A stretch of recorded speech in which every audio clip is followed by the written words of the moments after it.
Good evening, ladies and gentlemen, and knife lovers around the world. Tonight's knife monologue is about this Zero Tolerance 0561. And now I say monologue as opposed to review because I haven't really used this knife that much, just to do very simple things that any knife could accomplish. So I can't really call it a review. And to call it an overview would be, I don't know, overview, the word leaves me a little bit cold. I feel like an overview you can get from the website. This is more like a personal take on this knife. Ergo, I'm calling it a monologue.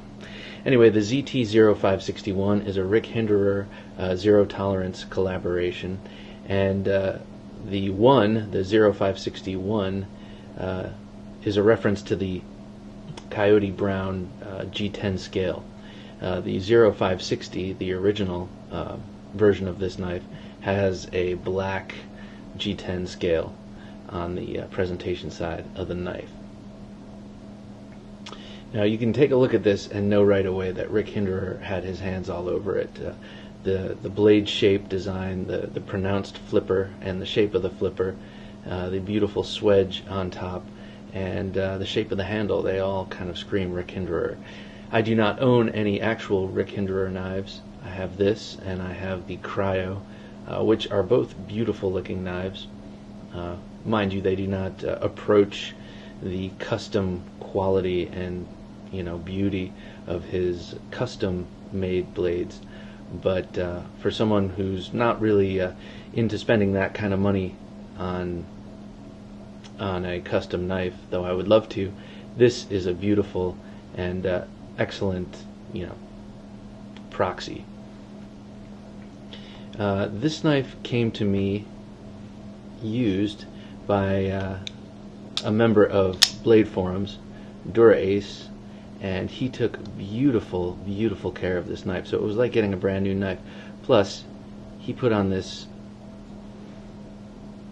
gorgeous mirror polish with his Wicked Edge sharpener, and that's one of the reasons I haven't really hard used this, or gone out into the yard while doing yard work and done some I haven't done any really hard work with this because I know this is gonna raise a few eyebrows, but I'm afraid of marring that beautiful finish, and I do not have a Wicked Edge yet, and do not think I could get this sort of sharpness back. Plus, I hear that Elmax steel and the way that ZT heat treats its Elmax, they've had some troubles along the edges. Brittleness, I guess, due to overheating or burning.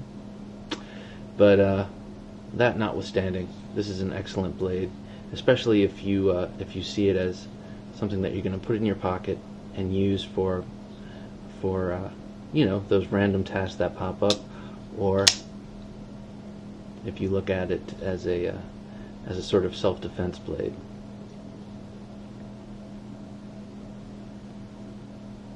So what are we looking at here? This is a 3 3/4 inch Elmax steel blade. It's a drop point,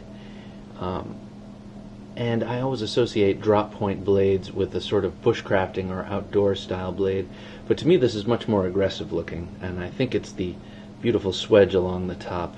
It looks to me like a fighting knife, and what is a fighting knife? I guess you could use anything with an edge to fight with or to defend yourself with if you had to, but I'm just speaking in terms of something that looks aggressive, something that would fit the bill for a last-ditch tool in a sort of life or death scrape, which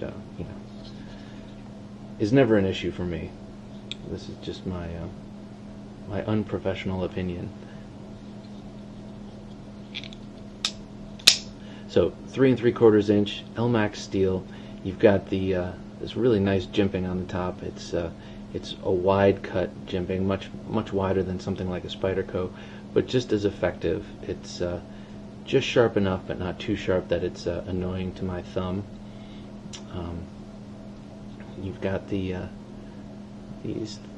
what appear to be thumb studs. They're really blade stops, because They stop the blade right here in this nook, steel lined on this side, or it might be titanium, truth be told, I'm not sure. But they stop the blade, not this beefy pin in the back. This pin in the back stops the blade when it's coming back into the handle here. The thumb studs there are pretty unusable as thumb studs, at least to my hand.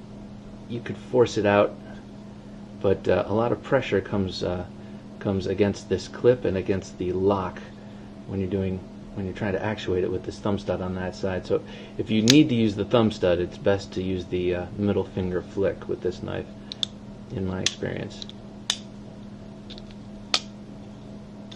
But it is definitely a flipper, and I believe designed to be so. It comes out like nothing else I have. I have a couple of knives that I consider very smooth: the Manix 2XL, the Yojimbo 2, my Paramilitary 2 are very, very smooth knives, but they don't seem to approach this. I mean, this takes barely a flick and it flies out, even when it's fighting gravity. And then when it goes back in, you just kind of falls back into place. Very impressive action on this knife. So it is a titanium liner lock. This whole side is titanium with this beautiful sort of scooped out pattern. I don't know what you call this, cratering, I guess. And you've got this nice deep carry pocket clip, which I think a lot of ZTs are wearing these days. You can take it down. Here you've got 3 body screws, and then you've got the pivot there. You've got standoffs, and then very nicely milled out liners to sort of on this side to sort of lighten it. And you can also see how they even lightened the titanium side by milling it out over there, under there. You've got jimping, nice aggressive jimping here on the lock bar. You've got the patented Hinderer lock bar stabilizer, so you don't overextend when you're actuating that lock. I haven't had that problem yet, but I guess I won't because I have this. You've got 4 positions for the pocket clip. I like it right side, tip up. And you've got this nice big lanyard slot. If that is your thing, you will not be disappointed. You can put it all the way through the body, you can do it here or here, whatever your preference.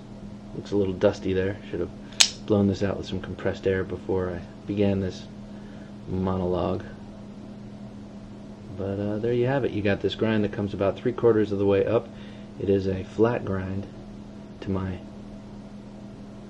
finger it feels flat, and just a beautiful blade. I really like this knife. This is my one and only 0 tolerance, and I would like to get more.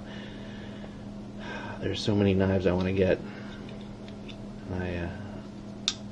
Right now I'm on a little bit of an Emerson kick, so I don't know what 0 tolerance is in the future for me. I'm a simple man. I do like the 0200 and then some of the new ones like the 777. I mean, way out of reach for me monetarily, because I just can't spend that kind of money on a knife and justify it yet. But at some point.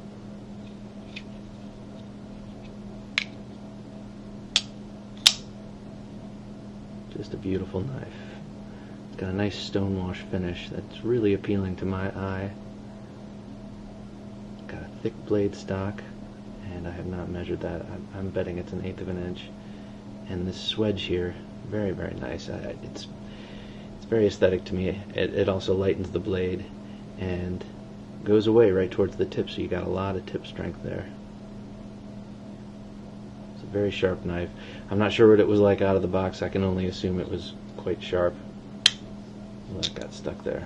Usually it's not sticky, but I think I opened that with a little extra gusto last time. And just very nice. I've also got jimping up here on the handle, and it feels excellent in reverse grip. in looking at this and looking at the pictures online, I obsessed for a little while before I found someone who was selling one in good condition on blade forums. But I would look at the sweep of this integral finger guard, which is also the flipper, obviously, and it looked like it swept back almost too far into this finger choil, like it might cramp my fingers. I do not have big fingers, they're pretty slender, but still I thought, I love the way it looks, but is it going to crowd my fingers? And if you're wondering, it does not. And I've also heard other people online with who appear to have bigger mitts than I do say that they had similar fears that were allayed once they had it in their hands. It is really comfortable, and you feel so secure with this. I mean, it's a very grippy knife in general. This sort of dimpled texture goes pretty far to keep your hand in place. This jimping here, this jimping back here, this choil, but definitely this this finger guard. I mean, you're not going anywhere onto the blade if you had to thrust with this into some sort of resistive medium. Your hand is not going to go anywhere. It's just a beautiful knife, and I have no doubts it's a high performer. Like I said about the LMAX before, I don't know. I really don't. I can't speak to that personally. And apparently they fixed the problem, but who knows? I don't even know when this one was built. So there you have it. The Zero Tolerance 0561. Let me throw in a couple of other knives just so you can see how big it is. Just a little size comparison here. Put that in the middle. Got Paramilitary 2.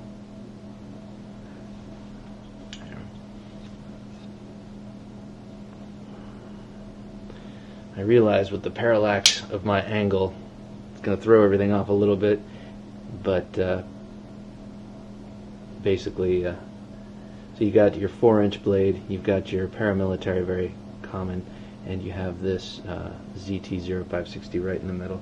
Let's see what else I got over here. Emerson CQC 7. So it's a pretty big knife. It, for some reason, it almost felt bigger to me than this Recon 1. It isn't when you actually put them together and look at them, but something about it felt beefier, felt bigger. Maybe it's the width. The cold steel is slightly slimmer, but anyway. So there you have it. Take these out of the way. The Zero Tolerance 0561, a really exciting blade, and if you don't have one, think about it. It's a cool purchase. Alright everybody, have a good night.